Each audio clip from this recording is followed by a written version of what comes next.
ये दुनिया में अमर हो के नहीं आई कि हम आई बने तो हम ना जाए, सबके एक ना एक दिन जाए दुआ आई वे अंदाज में का कहे दुआ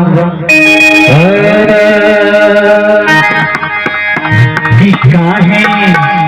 अरे माया में भुलाई बाड़ तोता हो और खोता छोड़ के जाए के पड़ी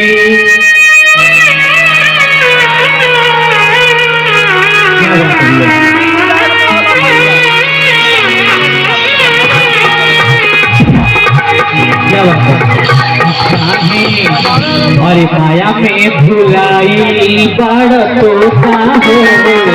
तोता छोड़ के जाए के पड़ी माया में भुलाई बाड़ तोता हो तोता छोड़ के जाए के पड़ी स्वार्थी खाती बाउली होता हो स्वार्थी खाती बाउली होता हो तोता छोड़ के जाए तो पड़ी होता हो तोता छोड़ के जाए तो पड़ी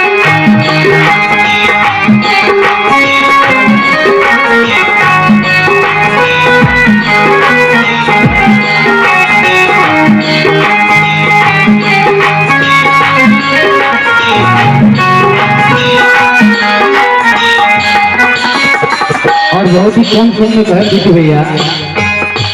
भैया आदमी लाखों करोड़ कमा लेगा ही दुनिया में आके, लेकिन केहू कुछ लेके नहीं जाएगा।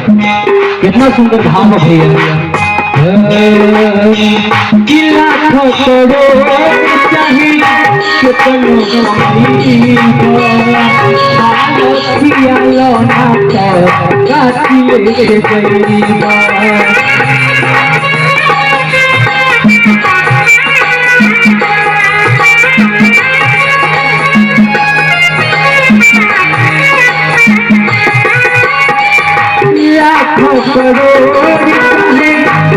दोनों कमाई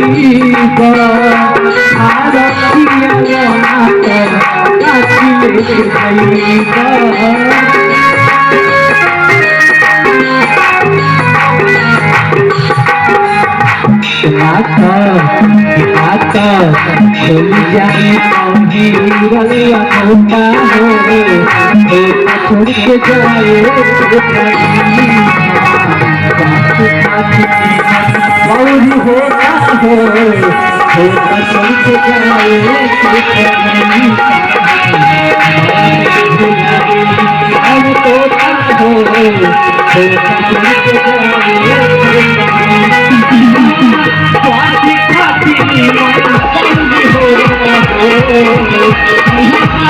स्वार्थी खाती बाउली होता हो